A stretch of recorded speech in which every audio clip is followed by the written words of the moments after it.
The atmosphere inside the Dulles Interspecies Integration Center was thick with the sterile scent of ozone and the crushing weight of institutional indifference. High-domed ceilings echoed with the rhythmic clicking of automated scanners, casting long, distorted shadows over the candidates lined up like defective machinery. In the center of the cold, metallic hall stood Ilara, a child of a species rarely seen in the inner colonies, her skin a mottled, iridescent gray that pulsed faintly with the rhythm of her anxiety. She did not look like the sleek, symmetrical beings the integration officers preferred. Her limbs were slightly too long, and her eyes, vast pools of obsidian, seemed to hold a galaxy of sorrow.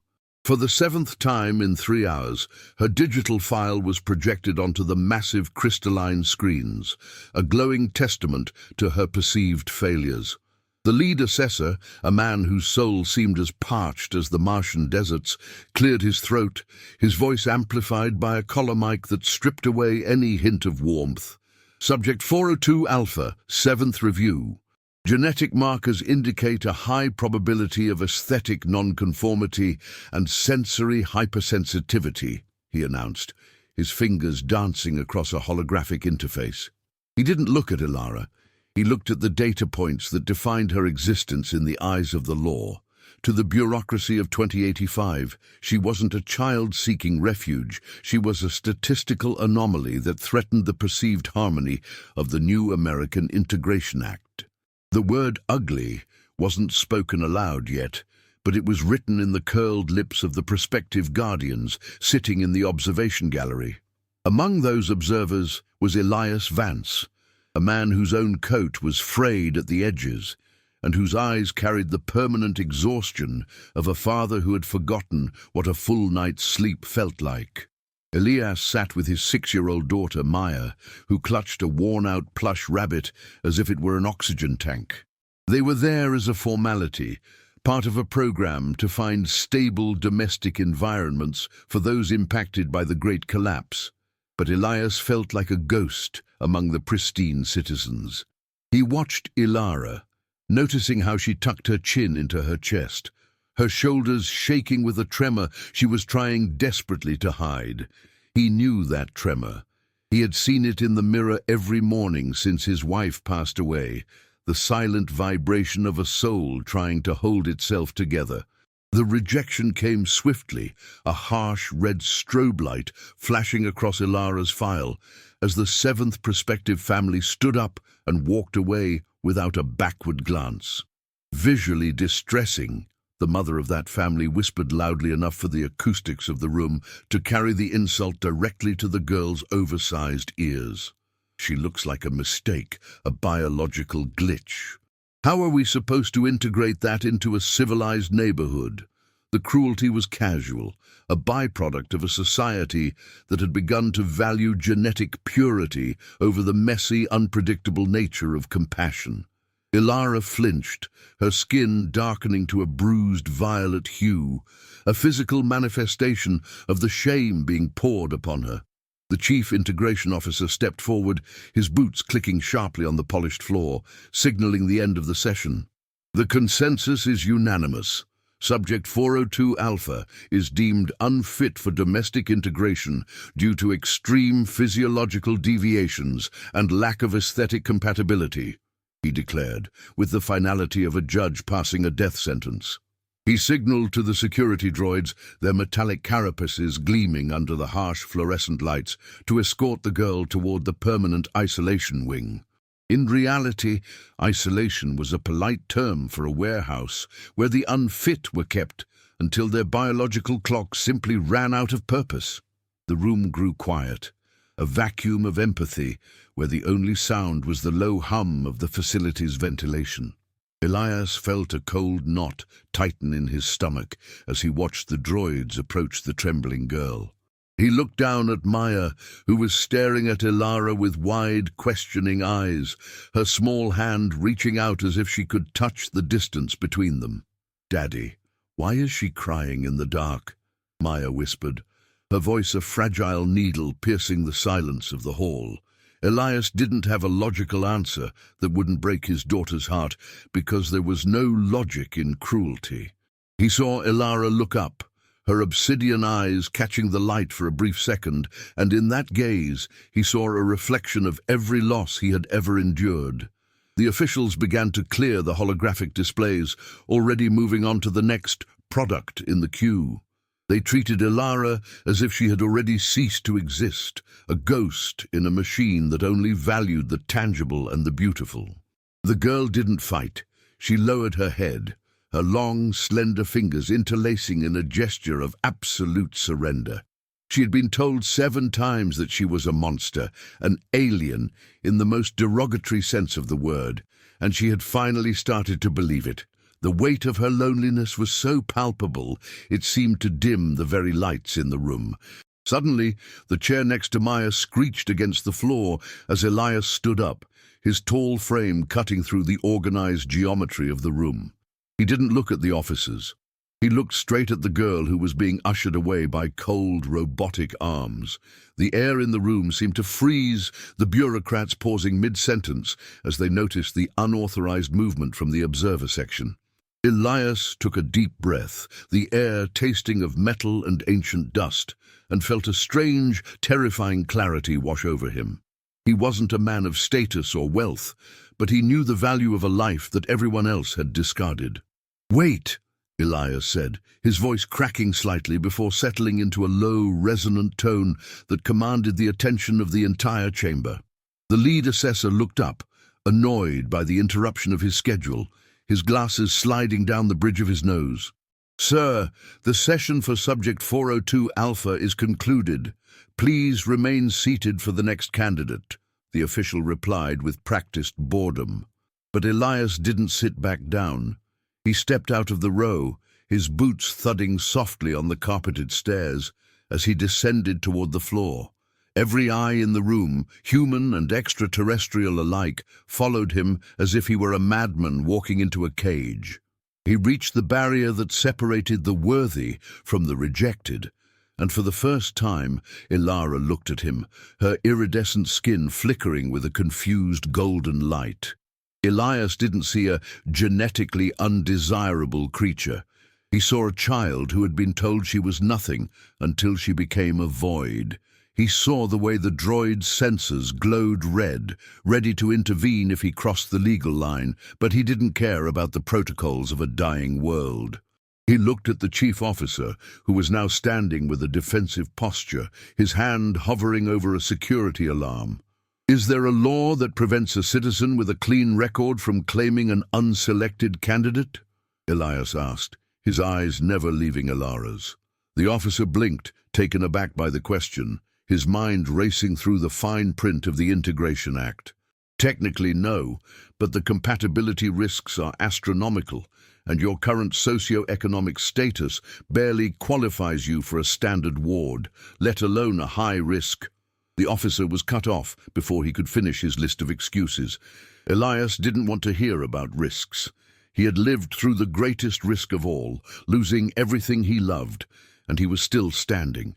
"I don't care about the risks or the labels you've put on her," Elias stated, his voice now a steady anchor in the swirling chaos of the room. He walked the remaining few steps until he was inches away from the security droids, who whirred in warning. He looked Ilara in the eye, offering a small, sad smile that contained more truth than any genetic report ever could. "I'll take her," he said, the words echoing through the silent hall like a thunderclap in a drought. The room gasped, a collective intake of breath that signaled the moment the world shifted on its axis. The paperwork was a labyrinth of warnings and waivers, each page designed to absolve the government of any biological or psychological catastrophes that might occur within the Vance household. Elias signed them all with a grim determination, ignoring the pitying looks from the clerks, who treated him like a man signing his own death warrant. Ilara sat in a corner of the administrative office, wrapped in a heavy, oversized human coat that Elias had pulled from his bag, her large eyes darting nervously between the humming machines. She was silent, her vocal cords, capable of frequencies humans couldn't hear, vibrating with a low, mournful hum that Elias felt in the marrow of his bones. Transitioning Ilara into their small, cramped apartment in the outskirts of a decaying suburban Virginia was like trying to fit a piece of the deep ocean into a desert. The neighbors watched from behind half-closed blinds, their whispers forming a toxic cloud that hovered over the hallway as Elias led the two girls inside. To the community, Ilara was an ugly alien, a visual blight on a street trying desperately to maintain a facade of 20th century perfection. Elias felt the heat of their stares, the silent judgment of a society that feared anything it couldn't categorize as beautiful or useful.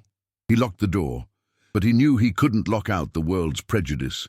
Inside the apartment, the tension was a physical presence, a third guest that refused to leave. Maya, usually a burst of chaotic energy, was uncharacteristically quiet, observing Ilara with a mixture of awe and uncertainty. She offered Ilara her favorite toy, a chipped plastic dinosaur, but Ilara only stared at it, her hands tucked deep into the sleeves of the coat. The alien girl didn't know how to play.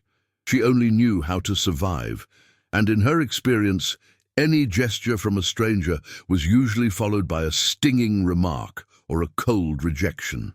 Elias watched them from the kitchen, his heart aching as he realized the monumental task he had taken on.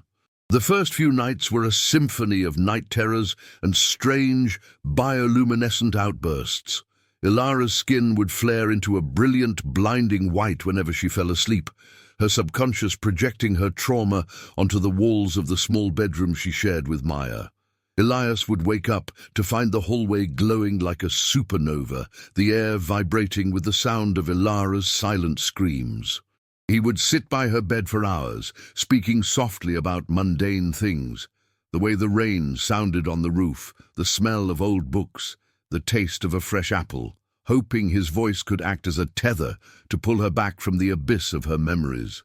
"Why did you do it, Dad?" Maya asked one evening as they sat on the floor eating a meager dinner of synthetic pasta. Ilara was perched on the edge of the sofa, nibbling on a piece of fruit Elias had found at a specialty market, her movements graceful yet hesitant. Elias looked at his daughter, then at the girl who was legally his ward, but emotionally a stranger. "Because nobody should ever be told they don't belong, Maya," he said, his voice thick with a conviction he hoped he could maintain. "The world is full of people who want to measure your worth by how you look or what you can do for them. I wanted her to know that's a lie. But the external pressure was mounting, a tide of bureaucratic hounding and social isolation. Elias's employer, a logistics firm that valued public image, called him into a private office to discuss his distracting domestic situation. They didn't fire him, not yet, but they cut his hours and moved him to the night shift, a subtle punishment for bringing an unfit element into the company's ecosystem. Elias accepted it without a fight, his mind already calculating how to stretch their credits to cover Ilara's specialized nutritional needs. He was tired, his bones feeling like lead, but every time he saw Ilara's skin flicker into a soft, appreciative blue when he brought her a glass of water, the fatigue vanished. The cultural divide was a jagged canyon that they had to navigate every day. Ilara's species didn't communicate through spoken language alone. They used a complex system of chromatophores and ultrasonic pulses. Elias spent his nights studying smuggled xenobiology texts, trying to decode the colors of her skin. He learned that the dull gray was sorrow, the sharp yellow was fear, and the rare fleeting streak of emerald was curiosity. He began to respond not just with words, but with gestures. A hand placed over his heart, a slow blink of the eyes, building a bridge of shared vulnerability that didn't require a single syllable of English. Conflict erupted in the most mundane of places, the local park. Elias had taken the girls out for fresh air, hoping the sunlight would help Ilara's fading iridescence. A group of local teenagers, fueled by the xenophobic rhetoric of the evening news, began to circle them, throwing pebbles and shouting slurs that Elias refused to repeat. "Go back to the void, alien trash!" one boy yelled, his face contorted with a learned hatred. Elara didn't cry. She simply curled into herself, her skin turning a flat, lifeless charcoal. Elias stood between them, his fists clenched, his protective instinct flaring into a dangerous heat. "She's just a child," Elias roared, his voice echoing across the playground, silencing the taunts for a split second. The teenagers laughed, a hollow, cruel sound, but they backed off when they saw the look in Elias's eyes, the look of a man who had nothing left to lose and everything to protect. As they walked home, Maya held Elara's hand for the first time, her small fingers interlocking with the alien girl's elongated ones. It was a tiny victory, a spark of solidarity in a dark world, but Elias knew the fire was just beginning to catch. The legal system wasn't done with them either. A week later, a compatibility inspector arrived at their door, a woman with a tablet and a soul made of ice. She scanned the apartment, her nose wrinkling at the smell of the alien spices Elias was using to keep Elara healthy. "The reports say there have been outbursts," the inspector said, her eyes lingering on the scorch marks on the wall where Elara's bioluminescence had flared. "The neighborhood is concerned, Mr. Vance. They say you're harboring a biological hazard. We need to discuss the possibility of reversing the adoption for the safety of your biological child." Elias felt a cold fury settle in his chest, a quiet, deadly calm. He looked at the inspector, then at Elara, who was watching them from the hallway, her skin a terrified, pulsing orange. "Safety?" Elias asked, his voice a low growl. "You didn't care about her safety when you were about to throw her into a cage. You don't care about Maya's safety now. You care about the fact that I'm proving your entire system is built on a lie. You want her back because her existence here, being loved, makes you look like the monsters you are." The inspector didn't flinch, but her eyes narrowed, her pen hovering over the revoke button on her screen. That night, Elias sat by the window, watching the city lights and realizing that they were being hunted by a system that couldn't allow compassion to exist. He saw a black sedan parked across the street, its engine idling, and he knew they were being watched. The ugly alien wasn't just a child anymore. She was a symbol of defiance, a crack in the foundation of a society that demanded perfection. He looked at Elara, who was now sleeping soundly, her skin a peaceful, translucent teal. He knew the break was coming, and he knew he had to be ready for the moment the world tried to tear them apart. The break didn't happen with a bang, but with a calculated, chilling precision. It began at 3 a.m., the hour when the world is at its coldest and the shadows are the longest. A heavy knock thudded against the door. Not the polite tap of an inspector, but the rhythmic, authoritative strike of the Integration Enforcement Unit. Elias was awake in an instant, his hand reaching for the heavy wrench he kept under the bed, but he already knew he was outmatched. The door was breached with a pneumatic hiss, and the small apartment was suddenly flooded with the harsh, blinding beams of tactical flashlights, turning their sanctuary into a crime scene. "Elias Vance, you are in violation of the Public Harmony Act, Section 9, a distorted voice boomed through a loudspeaker. The officers were clad in matte black armor, their faces hidden behind polarized visors, making them look more alien than Elara ever could. They moved with a predatory efficiency, pushing Elias against the wall and pinning his arms behind his back before he could even utter a protest. Maya screamed from the bedroom, a high, piercing sound that shattered the remaining peace of the night. Elara was already being dragged from her bed, her skin erupting into a chaotic, strobing red that illuminated the room in jagged bursts of light. The chaos intensified as Elara's natural defenses finally snapped. Under extreme duress, her species possessed a biological mechanism they had never seen, in the sterile environment of the selection facility. Her skin didn't just glow, it began to emit a high-frequency vibration that caused the glass in the windows to shatter and the tactical visors of the officers to crack. She wasn't fighting with muscles, she was fighting with the sheer, agonizing frequency of her fear. The officers fell back, clutching their ears, as the sound bypassed their eardrums and vibrated directly into their skulls. For a moment, the ugly alien was a goddess of pure, destructive energy. "Stop it! You're hurting her!" Elias screamed, struggling against the officer holding him down. He saw the lead agent pull out a neural suppressor, a device designed to shut down the nervous system of non-human entities.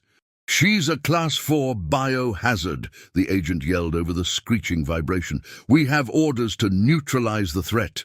Elias watched in horror as the device was pressed against Ilara's temple. There was a dull thump of energy, and the light in the room vanished. Ilara collapsed like a marionette with its strings cut, her skin turning a terrifying, deathly grey that looked like cooling ash. The silence that followed was worse than the noise. It was a vacuum filled only by Maya's sobbing and the heavy breathing of the armored men. They scooped Ilara up and placed her in a containment crate, a metal box with no windows and barely enough air. Elias felt a piece of his soul being ripped away as they marched her out of the apartment. He tried to run after them, but a heavy boot to his stomach sent him spiraling to the floor, coughing and gasping for air. "Stay down, Vance," the lead officer hissed, leaning over him. "You were warned. Some things aren't meant to be saved." As the containment van sped away, Elias lay on the floor amidst the broken glass and the ruins of the home he had tried to build. He looked at Maya, who was trembling in the doorway, her small face streaked with tears and dust. The betrayal was absolute. The system hadn't just taken Ilara, it had tried to erase the very idea that they were a family. But in the wreckage, Elias found something, a small iridescent scale that had fallen from Ilara's arm during the struggle. It pulsed with a faint, dying light, a lingering piece of her that refused to go dark.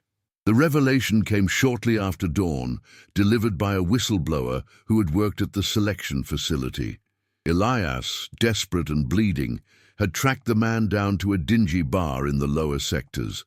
The man was terrified, his hands shaking as he downed a glass of synthetic whiskey. "She wasn't rejected because she was ugly, Elias," the man whispered, looking over his shoulder. "That was the cover story. Her genetic markers, they're ancient. Her species, the original ones, had the ability to sense the truth in others. They can't be lied to. They can't be manipulated by the propaganda the High Council uses to keep the colonies in line." Elias felt the air leave his lungs. The ugly alien label wasn't a description, it was a weapon used to ensure no one would ever want her. If a child who could sense the corruption of the leaders was integrated into a human family, the facade of the perfect society would crumble. Ilara was a threat not because of her looks, but because of her purity. The selection process was a filter designed to discard anyone who could see through the lies of the state. He had taken home a living lie detector, a being whose very existence was an indictment of the world's hidden rot. "They aren't taking her to isolation," the whistleblower continued, his voice barely audible over the hum of the bar's neon lights. "They're taking her to the extraction lab in Sector 7. They want to study her sensory organs, to see if they can weaponize that truth-sensing ability, or at least figure out how to dampen it in others. They're going to dissect her, Elias, physically and psychologically. By tomorrow morning, there won't be anything left of the girl you knew." The man stood up and vanished into the shadows, leaving Elias alone with the crushing weight of the truth. The loss hit Elias like a physical blow. He thought about Ilara's soft, emerald curiosity and the way she had started to trust him. He thought about the 7 times she was rejected, each one a calculated move to break her spirit so she wouldn't resist when the end came. He felt a cold, burning rage ignite in his chest, a fire that burned away the exhaustion and the fear. He wasn't just a father anymore. He was a man who had seen the gears of the machine and decided to throw himself into them. He returned to the apartment, not to grieve, but to prepare. He looked at Maya, who was sitting on the floor, meticulously cleaning Ilara's oversized coat with a damp rag. "We have to go, Maya," he said, his voice hard as flint. "We're going to get her back." Maya didn't ask how. She simply stood up and grabbed her plush rabbit, her small face mirroring her father's grim resolve. They were two broken humans against a global empire, but for the first time in his life, Elias felt like he was fighting for something that couldn't be measured in credits or survival. The chapter ended with Elias standing on the balcony, looking toward the distant, shimmering spires of Sector 7. The sun was setting, casting long, blood-red shadows over the city. He held the iridescent scale in his hand, and as the darkness grew, the scale began to glow brighter, responding to the intensity of his purpose. The ugly alien was waiting for him in the heart of the beast, and Elias Vance was going to bring her home, even if he had to burn the whole world down to do it. The infiltration of Sector 7 was a descent into a nightmare of chrome and cruelty. Elias had used his old contacts from the logistics underground to bypass the primary sensors, moving through the ventilation shafts with Maya strapped to his back. The air here was different, cold, clinical, and heavy with the metallic tang of blood and chemicals. Every time Elias closed his eyes, he could feel the vibration of the scale in his pocket, a phantom limb guiding him toward the girl who was being dismantled piece by piece in the name of science. He was no longer just a father. He had become a ghost in the system, a glitch that refused to be corrected. They found the extraction lab behind a series of reinforced blast doors. Peering through a small observation port, Elias saw Ilara strapped to a vertical surgical table, surrounded by humming drones and masked technicians. Her skin was a translucent, sickly white, and her vast obsidian eyes were clouded with a milky film, the result of the neural suppressors they were using to keep her compliant. Seeing her like that, stripped of her dignity and reduced to a specimen, broke something fundamental inside Elias. The compassion that had once been his guide was now tempered by a cold, surgical fury. The rescue was a blur of violence and desperation. Elias didn't have a plan beyond get in and get her out. He used an industrial cutting torch to breach the door, the sparks flying like angry fireflies in the darkened corridor. When the alarms began to blare, he didn't hide. He stepped into the room, his wrench swinging with a frantic protective energy. He wasn't a soldier, but he was a man fueled by the primal need to protect his young. The technicians, more accustomed to dealing with sedated subjects than enraged fathers, scattered like insects when the lights went out. As he reached the table, the scale in his pocket flared with a blinding emerald light. The moment he touched Ilara's cold skin, a psychic shockwave rippled through the room. It wasn't an attack, it was a connection. In that instant, Elias saw what Ilara saw, the coldness of the world, the beauty of a single falling leaf, the crushing weight of being unwanted. And Ilara, in the depths of her drugged haze, felt Elias, his grief for his wife, his love for Maya, and the absolute unwavering truth that to him she was beautiful. The neural suppressors shattered under the weight of that shared humanity. Ilara's eyes cleared and her skin erupted into a magnificent pulsating gold. She let out a sound, not a scream, but a melodic multitonal chord that resonated with the very structure of the building. The drones fell from the air, their circuits fried by the sheer emotional frequency she was emitting. Elias unbuckled the restraints, and she collapsed into his arms, her long limbs wrapping around him in a desperate, trembling embrace. "I've got you," Elias whispered into her ear, his tears blurring his vision.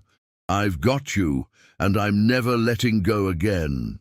The escape was a frantic race through the bowels of the facility, with Maya leading the way through the narrow service tunnels she had memorized. But the consequences of their defiance were already rippling outward. The High Council, realizing their secret was at risk of being exposed, issued an A-level eradication order for the Vance family. They weren't just fugitives.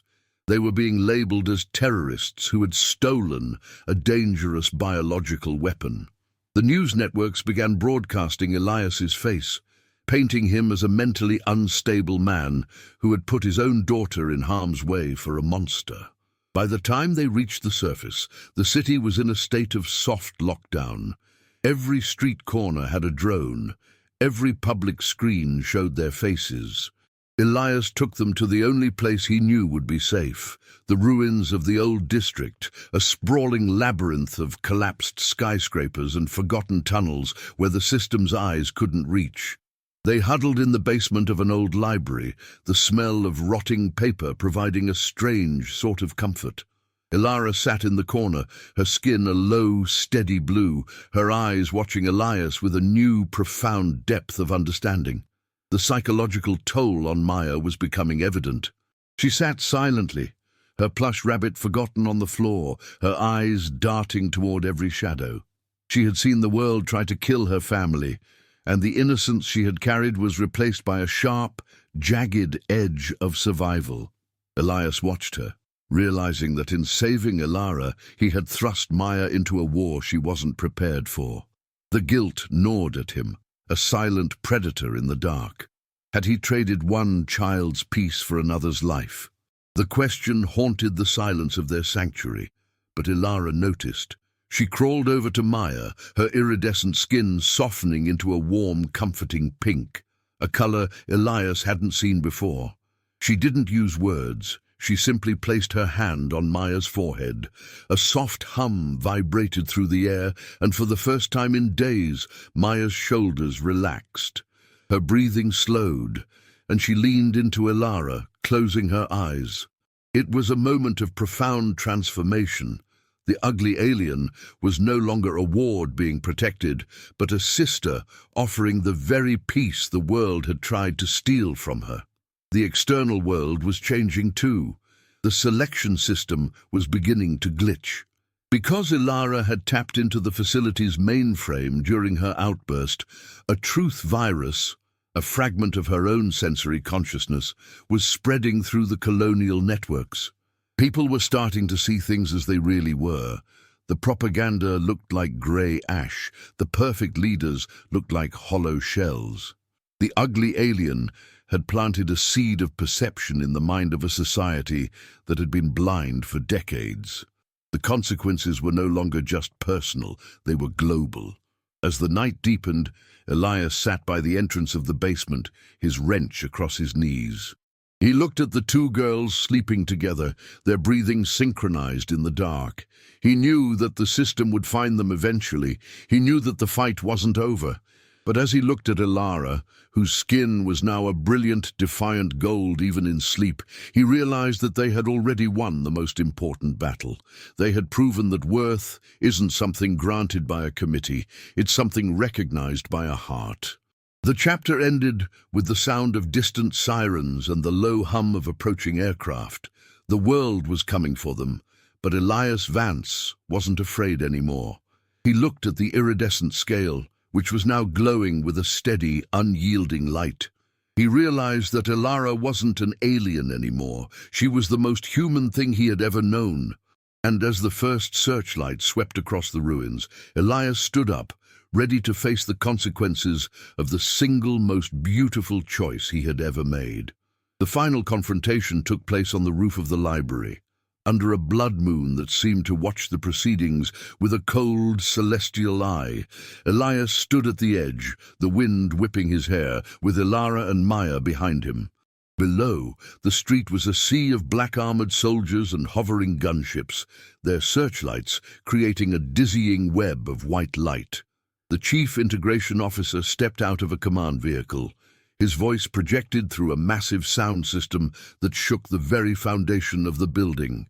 "Give us the subject, Vance. You are surrounded.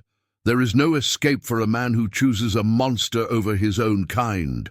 Elias looked back at Ilara. Her skin was no longer flickering or strobing.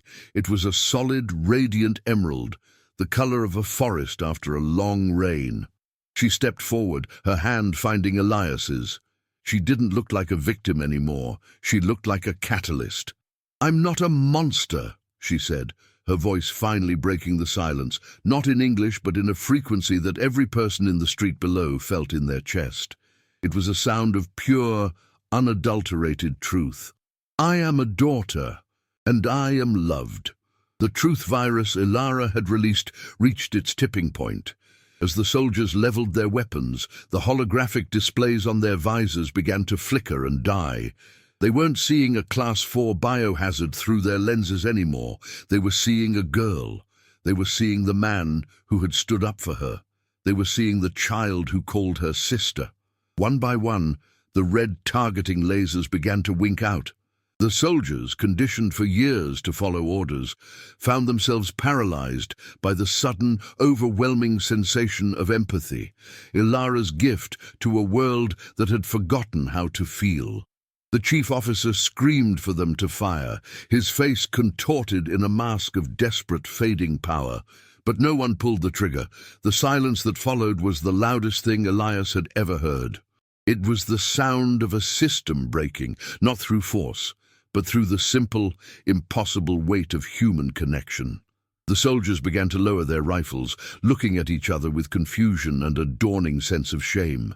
The ugly alien had stripped away their armor, leaving only the people underneath. In a final act of desperation, the chief officer pulled a sidearm, aiming it directly at Ilara. "If I can't have the weapon, no one will," he roared. But before he could fire, Maya stepped in front of Ilara, her small arms spread wide, her plush rabbit clutched in one hand. It was a mirror of the moment in the selection hall, a child standing up against a system of cruelty. The officer froze, the sight of a human child protecting an alien monster, short-circuiting his resolve. He looked into Maya's eyes and saw the same truth Ilara had been projecting all along, that love doesn't recognize borders. The officer dropped his gun, the metal clattering against the pavement with a hollow, final sound. He fell to his knees, his head in his hands, as the searchlights from the gunships began to turn away, one by one. The A-level eradication order wasn't cancelled. It simply became irrelevant. You cannot hunt someone that the entire world has decided to protect. The uprising didn't start with a revolution in the streets, but with a revolution in the heart of every person who saw that little girl on the roof. The aftermath was a slow, painful process of rebuilding. The selection facility was shut down within a month, replaced by a center that focused on genuine integration and mutual understanding. The ugly label was officially struck from the records, replaced by the names the candidates chose for themselves. Elias, Maya, and Ilara remained in their small apartment, but the windows were no longer broken, and the neighbors no longer whispered in the halls. Instead, they brought over food and flowers, their eyes no longer filled with fear, but with a quiet, lingering curiosity. Ilara's skin eventually settled into a permanent soft lavender, a color that Elias's books described as peace. She learned to speak English, though she often preferred the silent communication of colors and hums. She became a bridge between the two species, helping humans understand the emotional depths of the newcomers and helping the newcomers find beauty in the messy, imperfect world of humanity. She was no longer a glitch. She was the new standard. Maya grew up with a sister who could sense when she was sad before she even knew it herself. They became inseparable, two beings from different worlds who had found a common language in the silence of their home. Maya often told the story of the night they stood on the roof, not as a tale of war, but as a tale of the day the world finally woke up. She kept the worn-out plush rabbit on her shelf, a reminder of the time when a small toy was the only shield they had. Elias Vance never became a rich man or a famous hero. He remained a father, his hair turning grey and his hands becoming calloused from years of honest work. But every evening, when he sat on the balcony with his two daughters, watching the sunset reflect off Ilara's iridescent skin, he knew he was the most successful man on earth. He had taken a child who was rejected 7 times and shown her that she only needed to be chosen once by the right person. The story ends not with a grand ceremony, but with a quiet moment in the kitchen. Ilara is helping Elias prepare dinner, her long fingers expertly chopping vegetables, her skin glowing a contented warm orange. She stops for a moment, looks at Elias, and places her hand over her heart, the gesture he had taught her on their first night together. "Thank you, Father," she says, her voice a perfect blend of human sound and alien melody. Elias smiles, his heart full, and realizes that the alien had been the one to teach him what it truly meant to be human.